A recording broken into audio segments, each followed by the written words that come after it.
John here from Ripewave Audio, and for this video we are going to be covering the recently announced new flagship AV receiver from Integra, the DRX-8.4, which will be hitting the market this coming spring for about $3,200. Now, it's been since 2019 that we've heard about a flagship receiver from Integra.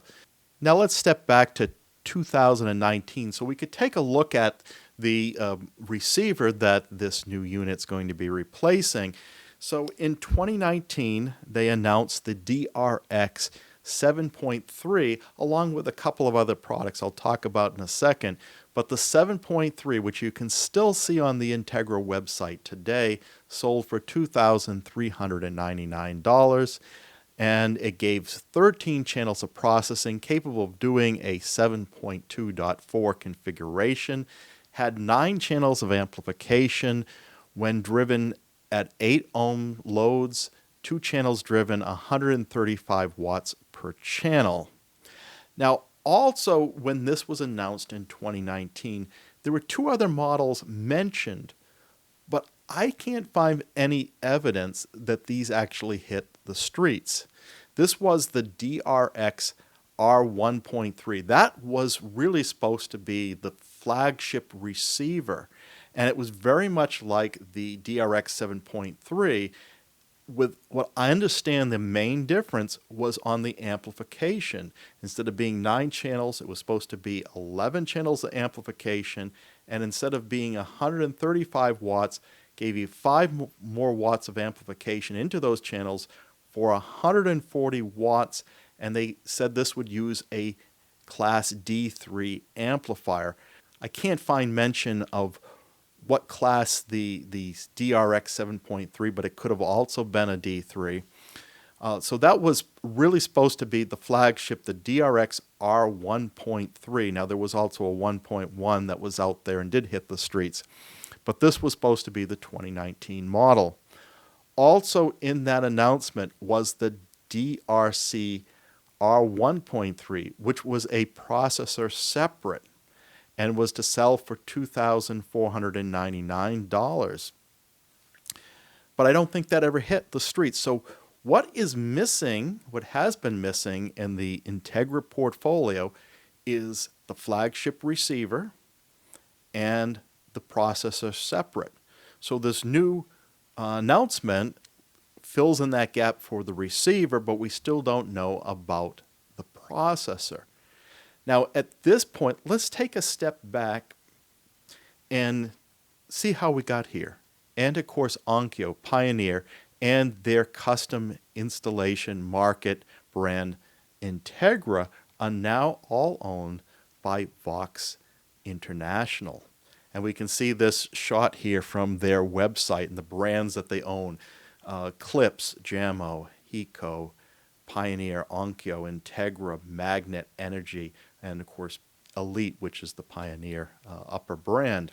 But that's where we are now. What was the road from the 2019 announcement to this point we're at today? Now, what happened in 2019? In about May, Sound United had entered into a term sheet to acquire Onkyo Corporation Home Audio Division. That obviously did not materialize.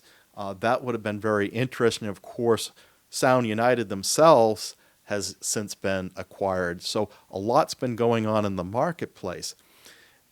The next thing that we saw happen around the Onkyo brands, including Integra, was the announcement that 11 Trading Company in the U.S. was going to be the Integra distributor along with the other Onkyo brands. And so that happened October of 2020, that new North American distribution. And then we started learning about the new 8K models that were coming to the Onkyo family, and that was January of 2021.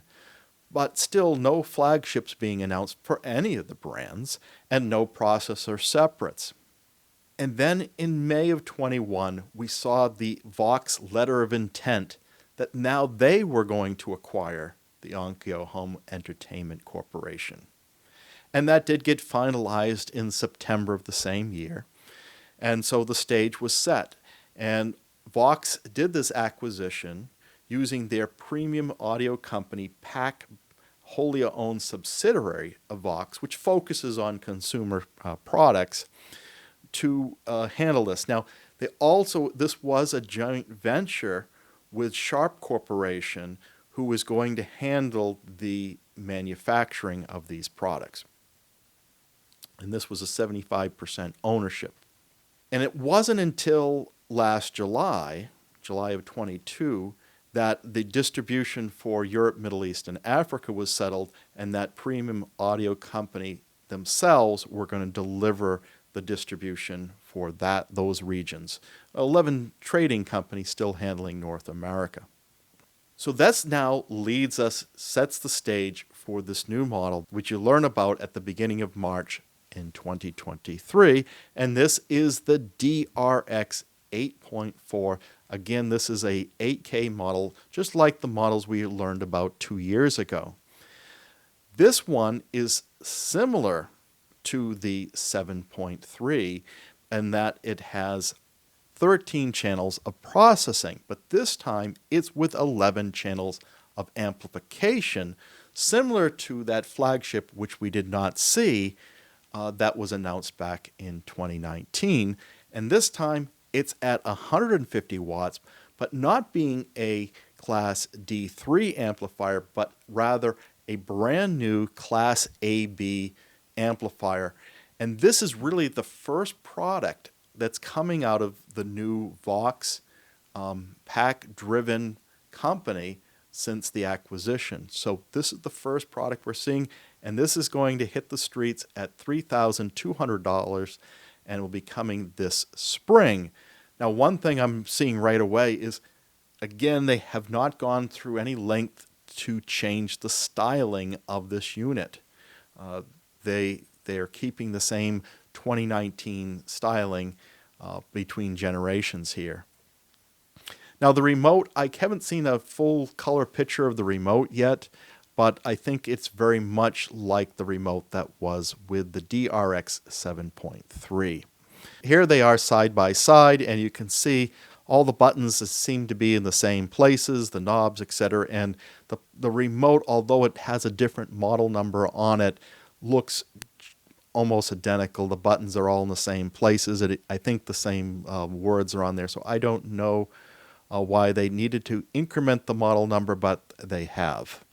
So there may be some subtle differences that I cannot see on the surface here. Turning around to the back here, we can see the comparison between the new DRX 8.4 and the prior generation, the DRX 7.3. And of course, obviously, the layout has changed a little bit, and we have the incorporation of those additional amplifier channels on the back there. And the big addition that you will notice here is the fact that it's using balanced inputs and outputs. We'll talk more about that when we get into the I/O comparison on these Integra line. And speaking of the line, here is everything in the Integra line that I believe is currently being sold. And since the 2021 announcement, a few of these products have gone up in price, somewhere between 5 and 15% increase. So the DRX 2.4 has gone up $50 up to $950. The DRX 3.4 has gone up $200 up to $1,500. And the DRX 5.4 also gone up $200, so it's now $2,200 from when we reported this back in 2021 on this channel.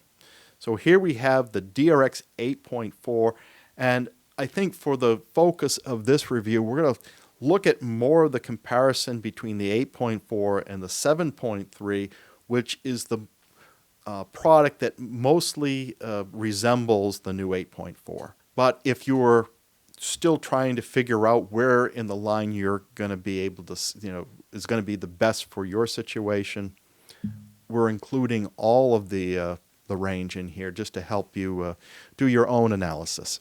And of course, we can see that the industrial design on these is 100% the same. So nothing new coming with the 8.4 as far as the cosmetics. But if we pick up the hood, we've got a picture here of the DRX 5.4 with its hood off. And we can see there's a large fan on there. But looking at the power supply and how those boards are constructed compared to the new DRX 8.4, I mean, they look like they're from two separate companies. This, as we said, this will be the first product under Vox ownership. So maybe they're putting their stamp on us. I would imagine that all the ones that we saw come out in 2021 were under the old ownership. And of course, they were going through financial difficulty. So there was only so much they could do under that owner. And we're hoping that under Vox, there's more money. And it looks like they are putting some energy behind the brand. And they've come out with new amplifier sections. We can see that power supply, it's listed right there in the front center. High current power supply Integra. That's new that we see there. And those new heat sinks and the amplifiers in there. That's all new. And it looks like they've cleaned up the boards there. They're going with two smaller fans on that top board instead of that one large one. But it looks a lot cleaner, a lot more sophisticated, more well thought out in the new unit. So that's very nice to see. Here's another comparison against the DRX 7.1. So again, for more class, at the same price range here, it's still a step up from there. So definitely they're doing some new things internally, even though they're not doing external changes. So now let's get into our normal side-by-side comparison with all the details. And of course, we always take a look at the formats and channel layout on the speakers. Now, what you'll see with the 8.4 and the discontinued 7.3 is that they all both support a true 7.2.4, meaning they're independent subwoofer outputs. But the new 7.2.4, we're going to talk about those because there's more than two connections on the back of it. But we'll get into that later. So 7.2.4, that's going to give you 3 in the front, 2 on the sides, 2 in the rear, plus 4 height channels.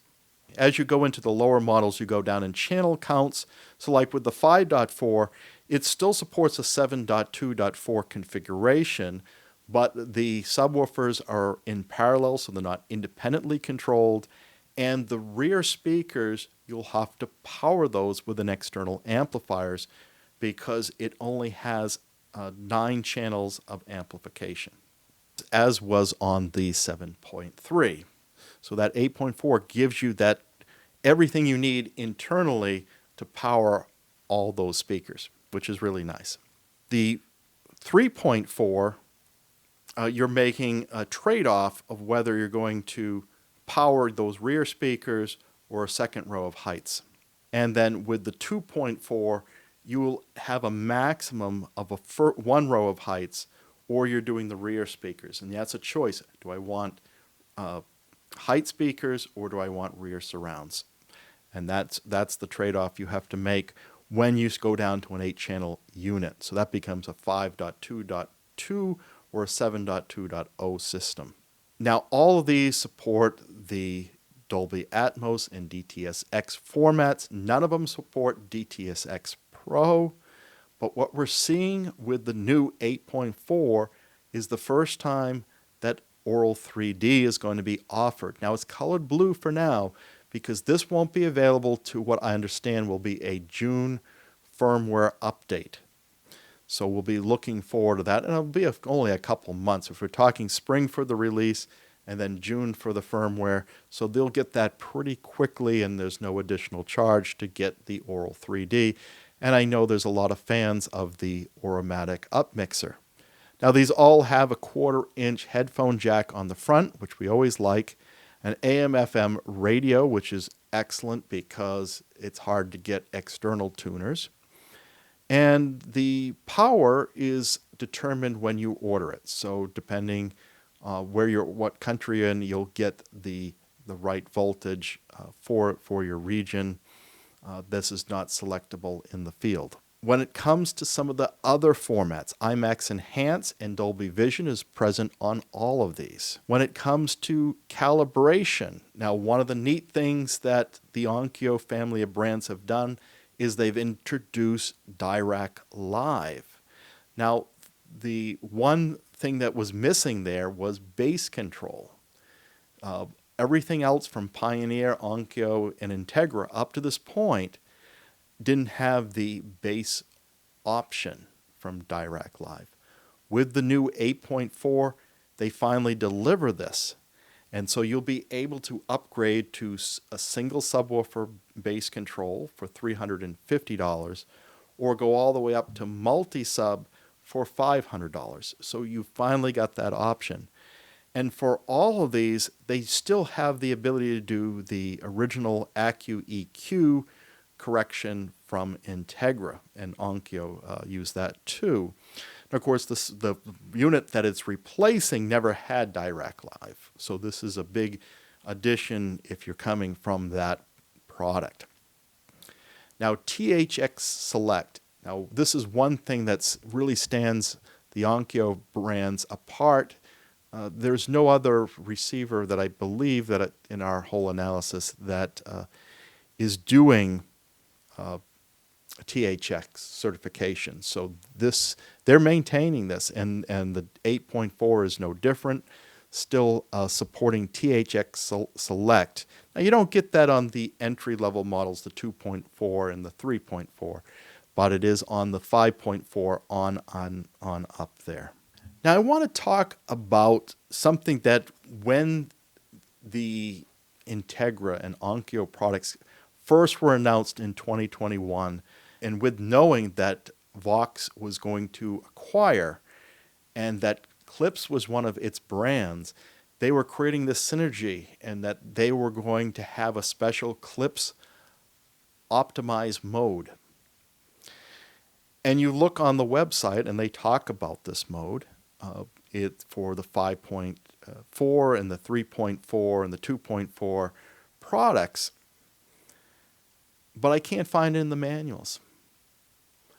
Now, an announcement from September of 22 said that the firmware update was adding that support. And I bet if you got these products and you've done the firmware update, you now have this feature, but I can't find the documentation that describes it. The good news is when I look at the DRX 8.4 manual, I can finally find the documentation, but it's not called Klipsch Optimized Mode as they talk about on the website. It's now called Speaker Combo.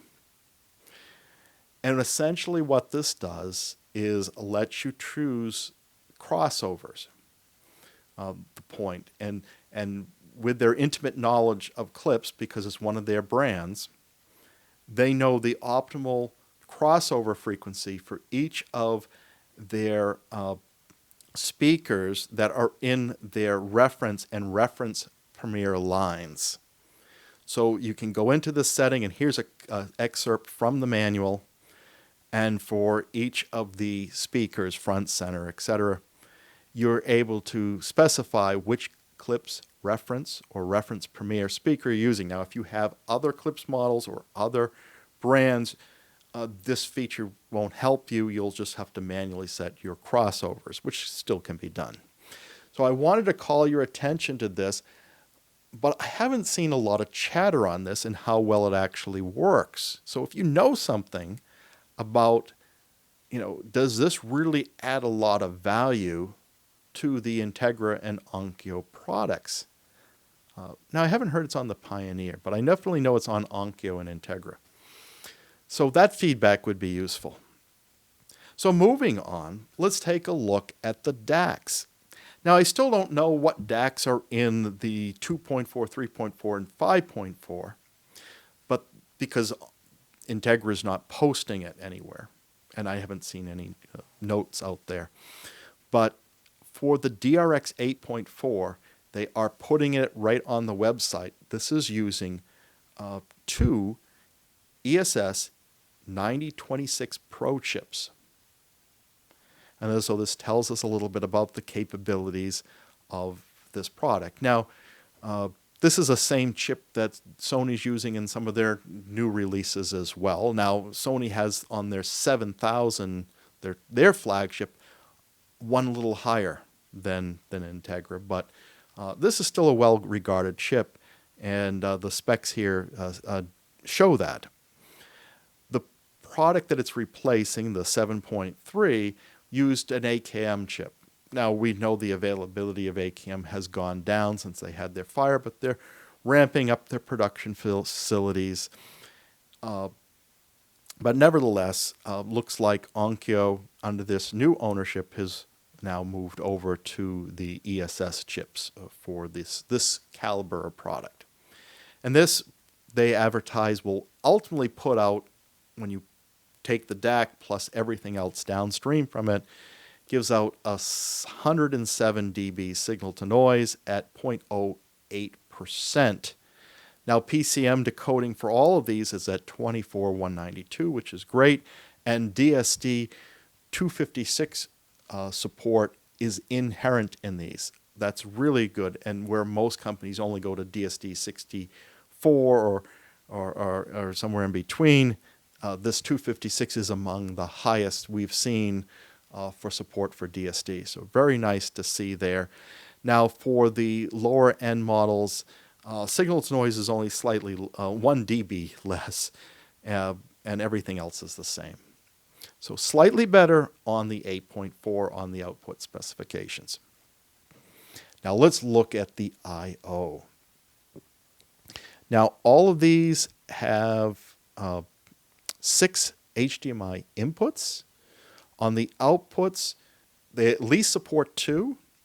And for the 8.4, there's 3. So what you'll ultimately see if you look into the details is they've split out the zone output. So if you're going to do a zone HDMI out, that has its own dedicated output, versus on the other models, it's shared. And that's the difference there. For digital inputs, you also have your coax. There's 2 of those on the flagship, with where you only have 1 on the other models. And the optical, there's 3 on the flagship with only 1 on the others. So you get a lot more digital inputs on this. Here's where it gets interesting. So now you have some balance connections on the 8.4. So you have the ability to output 3.2 as balance. So that's your front, left, right, and center, plus 2 subwoofer channels balanced. And then they could do longer cable runs to your subwoofer without introducing noise that you might be able to hear. The outputs will give you 11.4 on your outputs. Now here's what the 4 really means. There's 2 independent subwoofer outputs, each with its own parallel. So if you have 2 subwoofers in your front, that would use the first pair, and they would get a distinct volume setting and calibration. And then you'd have your 2 rear subwoofers, and they would get their own setting. So that's where they come up with the 4. They're not 4 discrete, 2 discrete, with each with its own parallel output. So that's the little footnote on that one. You get a balanced input, and we don't see this a lot on receivers. We see it on some processors like my Emotiva RMC1, but we don't see it on receivers that often. So nice to see a balanced input. Now here's where one thing it decreases from the lower end models.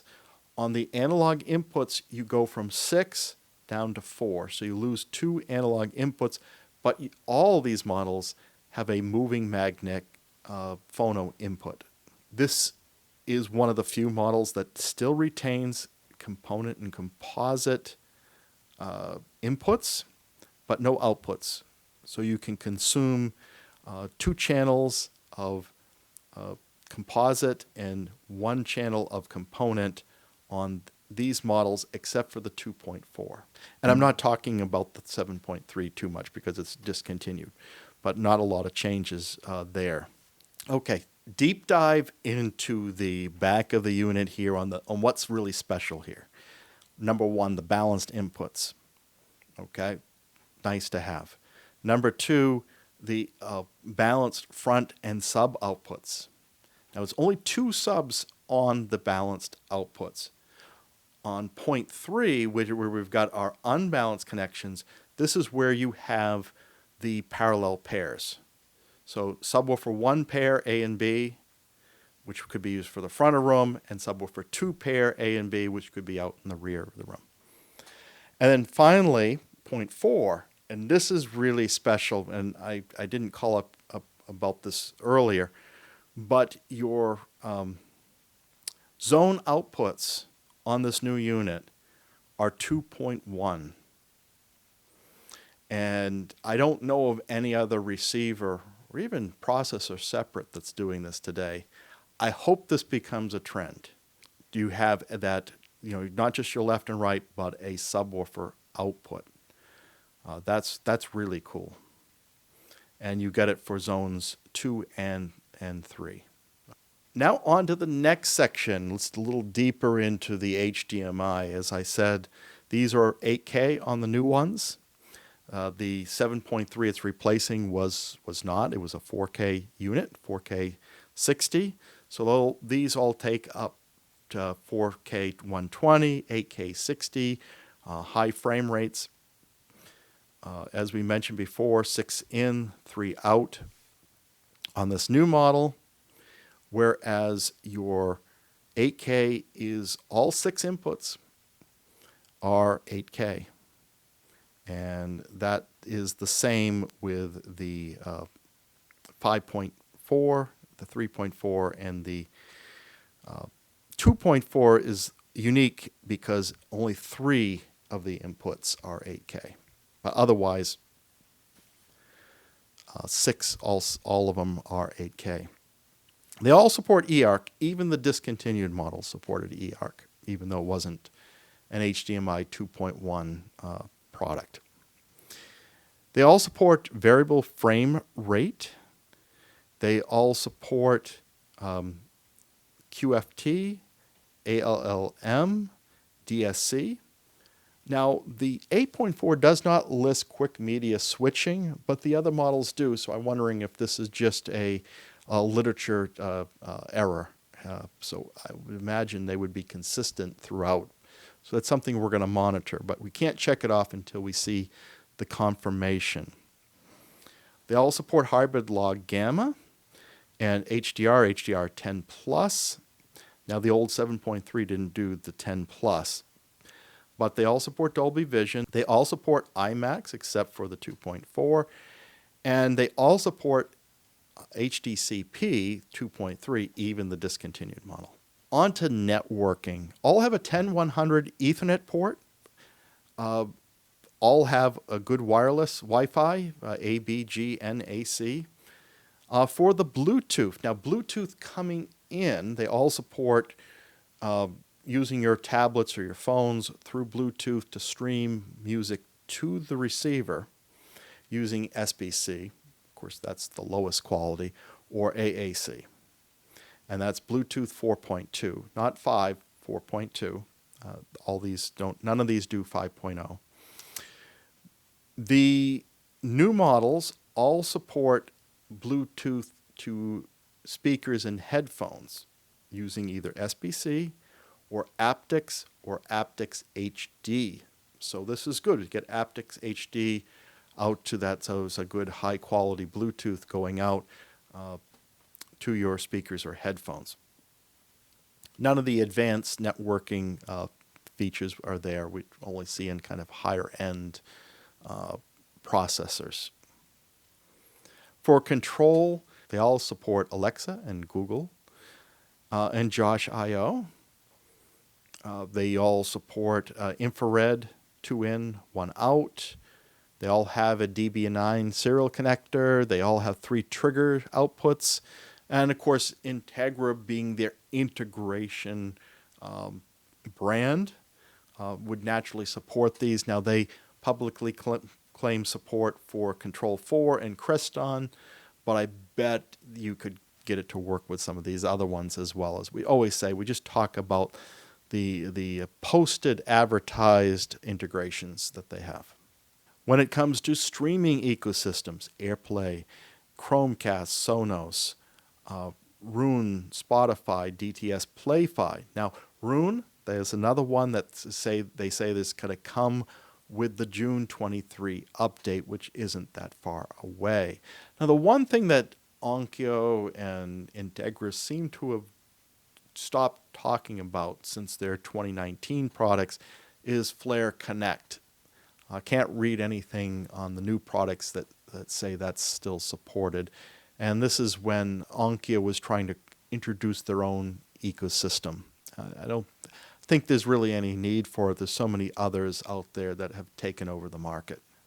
Internet streaming. So typical Amazon Prime, Apple Music, via AirPlay no less, Deezer, Pandora, Spotify, Tidal, but not MQA, and Tuned In are all supported. Now looking at the remotes, now the lower end models all share the same remotes. In fact, these are the same remotes that are used with Onkyo and Pioneer brands, just with different colors and brands. But the remote for the 8.4, as we said earlier, mirrors that of the 7.3 and is backlit. So it's nice to have that. But nothing crazy wild about these remotes, although they do have separate buttons for bass treble control, so that's good to see.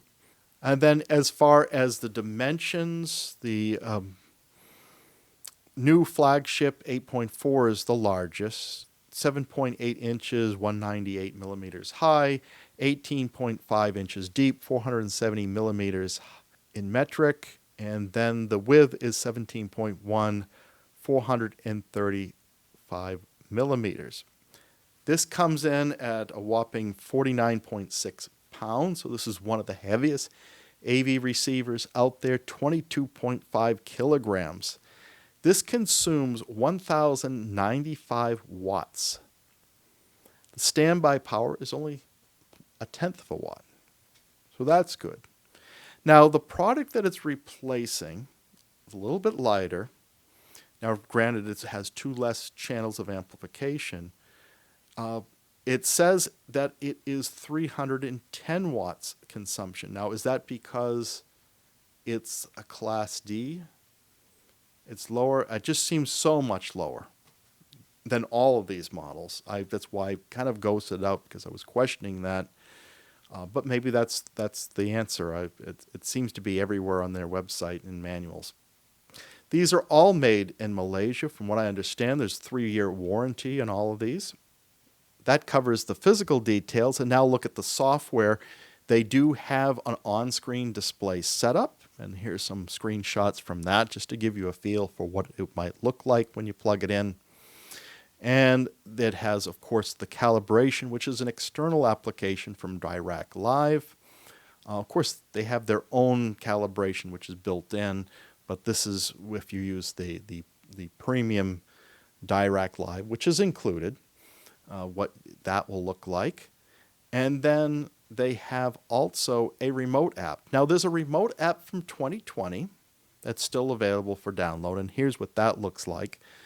That's just simply called the remote app. But it seems like they've moved now to this Control Pro, which kind of takes it up a notch on the remote control. And I do think it looks better just from these screenshots that I captured. And this one seems to be more actively updated, with the latest update coming even in this year. It seems like this would be the app to use. So what are your thoughts on this new flagship? Are you excited about this? One thing that strikes me is we're starting to see a lot of receivers with 11 channels. Do you feel like you want all 11 channels in a receiver, or you feel better having more of those external? Now, it's something nice to have all in one unit, and I have a few people on the community here that have expressed that that's a good good for them because they don't have a lot of space for this equipment, and to have it all in one package is a big benefit to them. But one thing about having amplifiers built into your receiver is while the amplifiers have a long lifespan, the processor section tends to go obsolete more quickly. I mean, in 5 to 10 years, a lot of us are starting to feel like, oh, okay, I got to upgrade because I want to get some new features. And you're essentially throwing away that amplification because there's not an easy way to harvest those amps, because there's not the multi-channel inputs you would need to do that. So what are your thoughts on that? And what do you think about having some of those other balanced cases? What do you think about having subwoofer on a zone output? I don't think as many people are doing zone outputs, but it's certainly valuable to the custom integration market. So that feedback would be very helpful to us. So please like and subscribe to the Ripewave audio community. That would be very appreciated. If you want to take your involvement to the next level, go to www.patreon.com/Ripewave, and you can always do a one-time donation with the thanks button. It would be very helpful to all we do here.